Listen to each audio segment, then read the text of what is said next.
He only says what the Father tells him to say. That's all Yahushua did. You know, so who are we to think that we can do whatever we want? Because we're a son. Because he set us free. He set us free for a reason, but it wasn't to give us liberty to do any and everything that we want. Apostle Paul, speaking concerning the same thing, put it this way. It's found in Romans 6, verses 11 through 18. He says, likewise, reckon ye also to be dead indeed unto sin, but alive unto Elohim through Yahushua Messiah, our Adonai. See, our flesh bodies are supposed to be dead unto sin. They're supposed to be removed, disillusioned, done away with. You know, they're supposed to be on the altar, being consumed, presented as a living sacrifice. Remember all that stuff? Yeah. Okay. Verse 12. Let not sin therefore reign in your mortal body, that ye shall obey the lust thereof, neither yield your members as instruments of unrighteousness unto sin, but yield yourselves unto Elohim as those that are alive from the dead, and your members as instruments of righteousness unto Elohim. See, Yah, he freed us from the curse of the law that we might yield our members as instruments of righteousness unto Elohim. He freed us that we might yield ourselves unto him as those that are alive from the dead. Verse 14, for sin shall not have dominion over you, for ye are not under the law, but under grace. So sin, or the God of sin, don't have dominion over you anymore. You've been set free. Because you're not under the curse of the law anymore, but under grace. What then? Shall we sin because we are not under the law, but under grace? Yah forbid. Of course not. You know, I'm going to give you a little analogy. This is like you growing up in a Christian household, right? And, you know, your mom and dad, they raised you, you know, with Yah's principles, and, you know, and all while coming up, you had the constraints, rules, and regulations that bore witness to Yah's word. Now you're grown. You get to go out on your own. You done got your own place. You paying your own bills. You paying your own bills. You paying your own bills. Because you grown, right? You grown. So, you know, you got your own place, you paying your own bills, you out on your own. You know, you free from your parents, from the rules of your parents' house. You're no longer under the constraints, rules, and regulations of their household. You've been set free. Right? Now, you're free to pay bills, you know. No, but seriously, you know, now that you're free, that still doesn't make it right for you to use filthy communication all through your house. Right. That still don't make it right for you to go out and become a thief. You know, just because mom and dad's rules and regulations not governing you, you know, because you're not in their household, you're free from them, does not mean that they are not still good for you. Does not mean that it's okay for you to use that freedom to do all these unseemly things. You know, just because you're in your own place and you're paying your own bills and you're grown and you're out on your own and you're free from the rules and regulations of your parents' house does not mean that that gives you the liberty to go and be a whoremonger. Everybody with me? Yes. Yes. You know, just because we're not under the curse of the law, just because if we don't keep Shabbat, there's not going to be a lynch mob at our door dragging us out the house to the outskirts of the city and stoning us to death, don't mean we have the liberty to not keep God's commandment. Yeah. Am I making myself clear? Yes. Okay, verse 16. Know ye not that whom ye yield yourselves servants to obey, his servants ye are, whom ye obey, whether of sin unto death or obedience unto righteousness. At the end of the day, there's only two choices, and you're serving one of them. You're serving either the God of sin or you're serving the God of righteousness. Yes. Everybody with me? Yes. You know, so know ye not that whom ye yield yourselves servants to obey, his servants ye are, whom ye obey. You're serving one of them, whether you know it or not. Yes. Even when you think you're doing what you want to do, Still. you actually serving one of them too. Yes. Yes. Either the ale of sin or the ale of righteousness. And whichever one you yield yourselves servants to obey, that's whose servant you are. Yes. And that's huge. See, but what Yahweh came to do was to break you away from the curse of the law so that you can have a choice to choose which one you want to serve. Yes. And you make your choice with your actions. Yes. You know, unfortunately, now today it's been melted down and sugar coated and just brought to just a confession of a few words, and you know, and that's it, and a belief in your heart, and that's it, you know. But that's not what Yah had in mind. You know, verse 16 makes it explicitly clear that you don't choose with what you believe in your heart, you know, just as a fleeting thought. You don't choose with just what comes out your mouth today. You choose with whom ye yield yourselves servants to obey. Yes. That's how you choose. Your actions is what makes the choice for you. Your mouth can be saying anything. Hence, Yah would say, yeah, they praise me with their lips, but their hearts are far from me. Yes. Is that clear? Because this got to be clear, because this right here, this is huge. Verse 17, but Elohim be thanked that ye were the servants of sin, but ye have obeyed from the heart that form of doctrine which was delivered you. Being then made free from sin, yes, I'm the son of Yah. Yes, I'm free. But I'm going to become a servant of righteousness. Why? Because I love it. And I love my Father, and I want to make him happy. Yeah. So you see, what Paul is saying here is really no different than what Nadab and Abihu done. They took that censer, that vessel that was removed, that was dissolved, that was made a ruin, i.e. the flesh. You know, it's ruined. Why do you think we keep it on the altar? What happens to things that's on the altar? It get consumed. It's dead. You know, that's why it's on the altar, because it's dead. It's supposed to be anyway. Now, some folks want to take it off the altar. And now that they're free, you know, they want to untie it, take it off the altar, use it as a vessel to put fire in, lust of the flesh.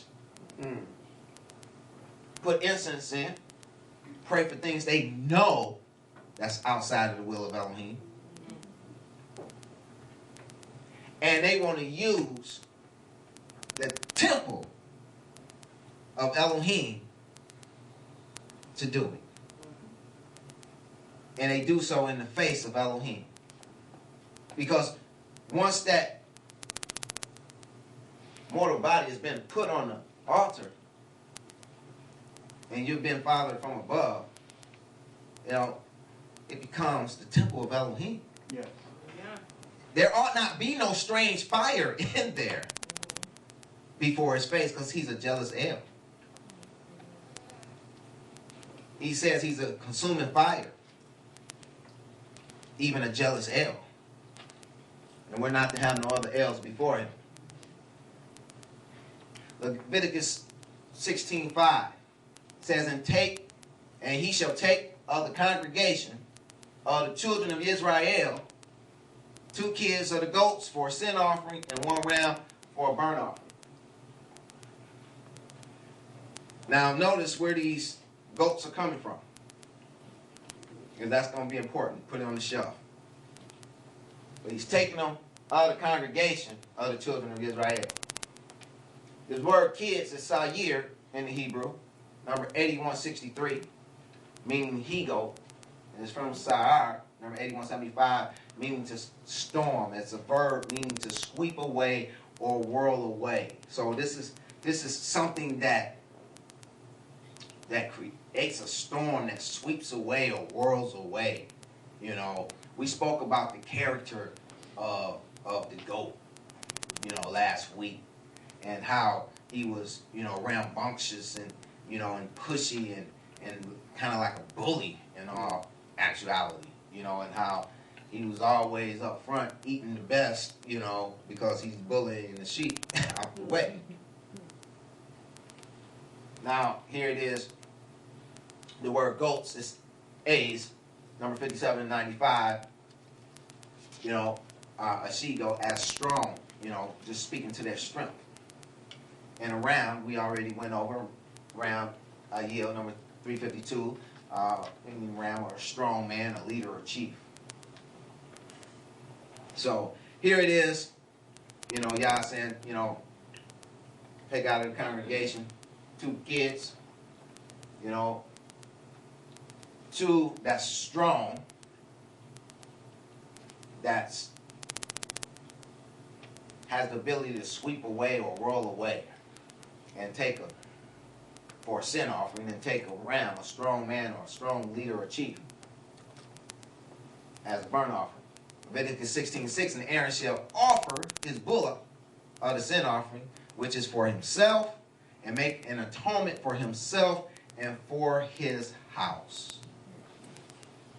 Again, this word bullock is par number 6499, meaning to break up, to cause to cease, to clean, to defeat, to disannul. This sacrifice of this innocent bull is a picture of innocent Yahushua, who sacrificed his life. He literally sacrificed his life to break up the power of sin over our lives, to cause the curse of the law to cease, to cleanse us of such sins, to defeat the God of sin and disannul the curse.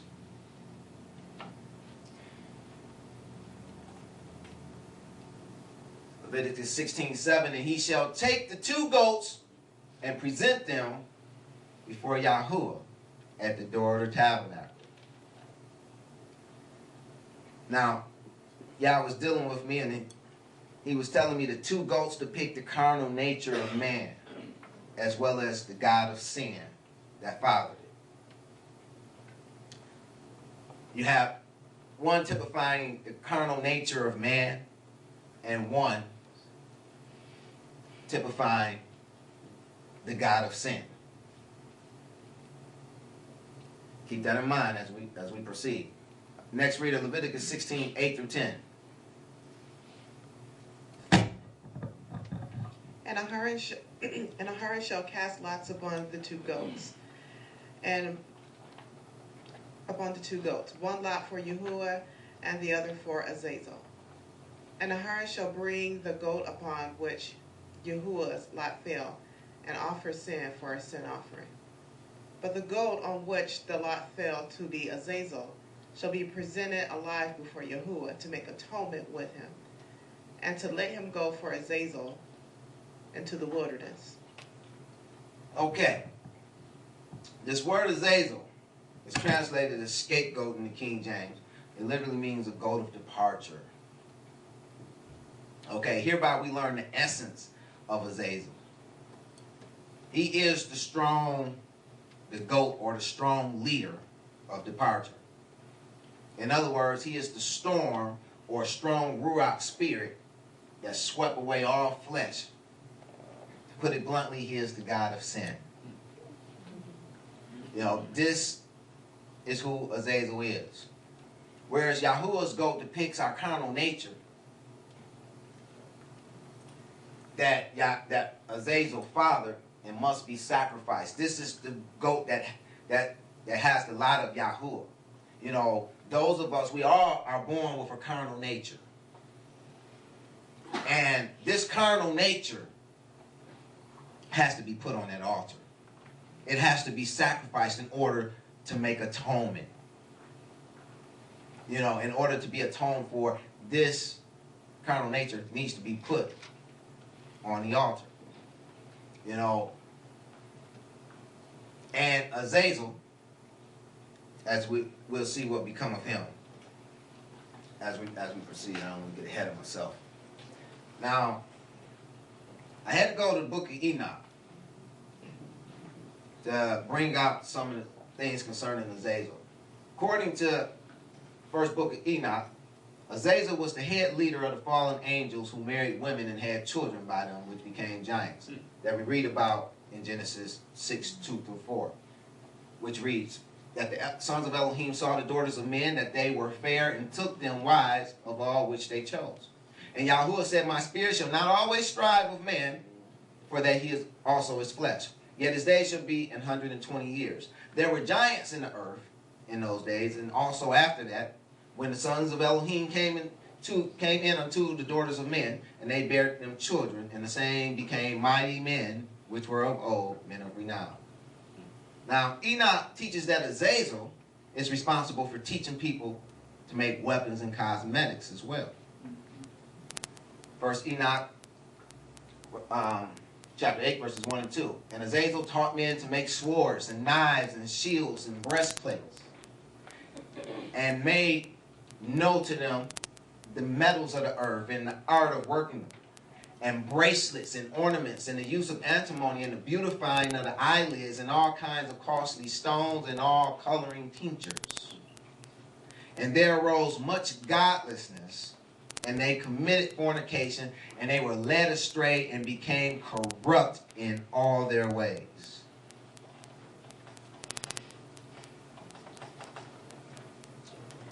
Leviticus 16, 11, and 12. My next reader, please.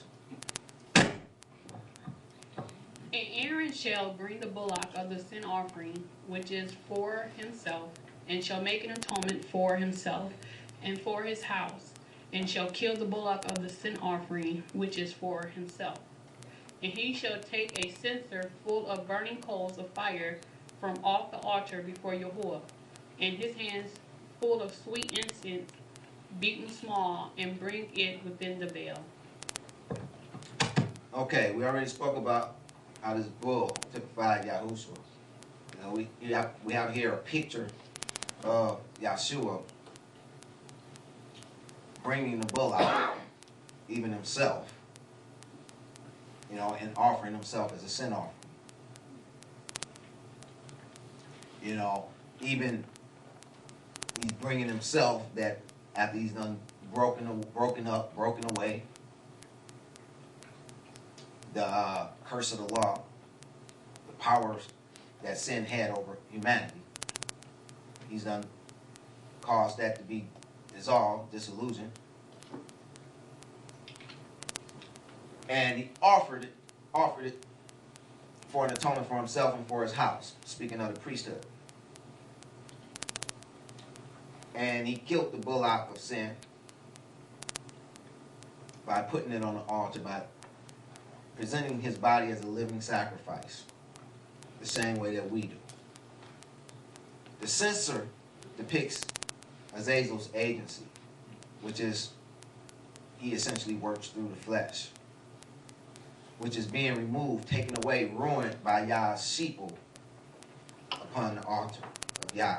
See, when we come into this walk, we're to take our flesh and crucify it. Amen? We're to pick up our torture stake and follow Yahushua. We're to present ourselves as a living sacrifice, holy and acceptable unto God. We're to mortify our members daily. See, we have to kill. We have to allow